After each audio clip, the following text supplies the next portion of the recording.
Hi, my name is Mags. I am the busy bookkeeper. We provide accounting, tax, payroll, etc. to small businesses across South Africa. We're a virtual firm, which means that we work, each of us, remotely. We have some partnerships with excellent brands like Sage, Merchant Capital, and Bridgman.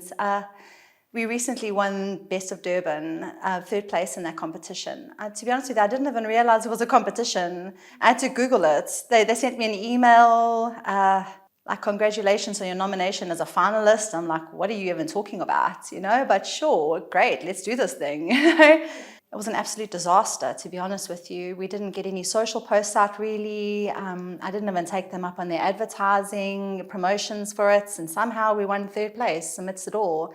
Just lets me know that we're doing something incredible, and people chose to honor us in that way. It was fantastic. Yeah, that's been my finest achievement this year for the company. I got the business to this point by sheer determination. I started the business back in 2015 as a sole prop. I decided that I needed to buy back my life. I had a company. I was working for a company, and it was actually soul drenching. I'm pretty sure everybody's been there. They overworked. There was no rewards. I wasn't able to be a parent. I decided that I needed to get out of there quickly, so I resigned.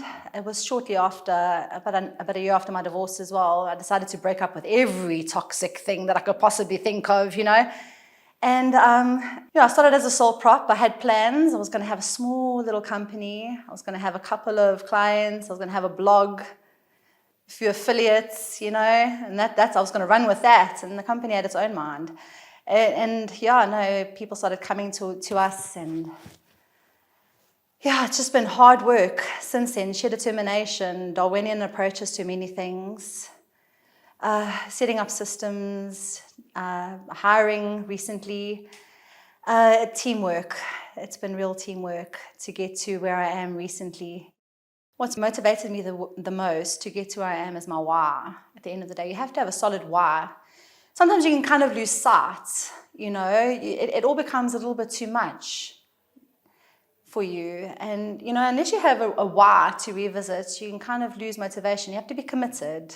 My why is my family, my immediate family. I started this business because I needed more time with my children. It hasn't really provided that much, time with my children, even though I do homeschool. But I'm working towards having more free time. My why is definitely my family. I really, really love my children. I really love my partner as well, So the dream is to eventually get there, And also another why of mine is to be able to provide a safe culture for female entrepreneurs. We also hire young moms. I've recently hired 2 assistants that are young moms. I give them flexible hours that they're able to work whenever they need to around raising their children in a safe environment. That's a pretty sound why of mine as well. I have to be understanding of it. When I was starting out, when I had young children, you don't have many employers that are very understanding to you, do you? You have to, you kind of like give your children over to a preschool or give your children over to a school where they sit there the entire day with aftercare and everything else like that. I don't want that for my employees. I don't. I want them to be present. I want them to go to the sports days, go to the parent-teacher meetings if they need to. You know what I mean? I'm cool. Go. Catch up later. Go after hours. If your kid's having a sick day, doesn't matter. You know what I mean? When your husband's home, you can work then. As long as the clients are happy and the deadlines are met, it's all good. Yeah. I was a teen mom and a high school dropout. I really was. I had my kid really young. And as I said, from a very young age, I had a bit of purpose with him. I had to get a job pretty early. I had to drop out of high school. I tried to do the whole, what do they call it, correspondence learning. Well, that didn't work out well. You got a kid running around, you got to look after them. Got a job, and I went back to school in my early 20s.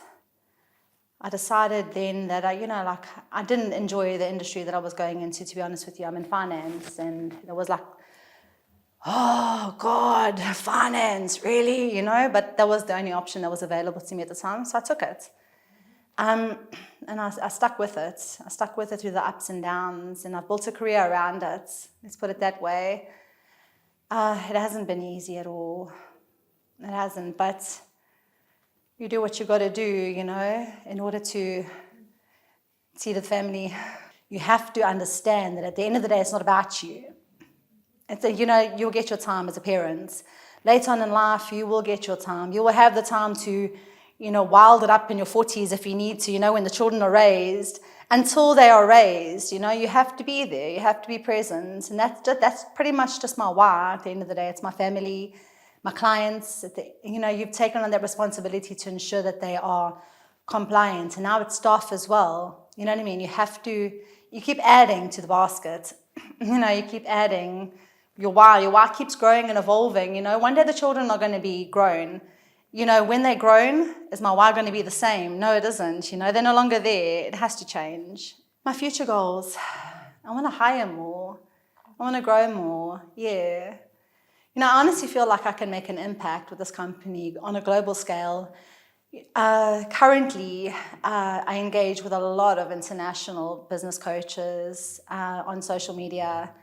I have quite a bit of international exposure, and I want to keep doing that. I want to serve small businesses across the globe, especially female entrepreneurs. I want to give them a safe place, you know, to be heard and understood without being mansplained, you know, I want them to know that it's okay to contact me after hours because you've got kids too. You know, that's pretty much it.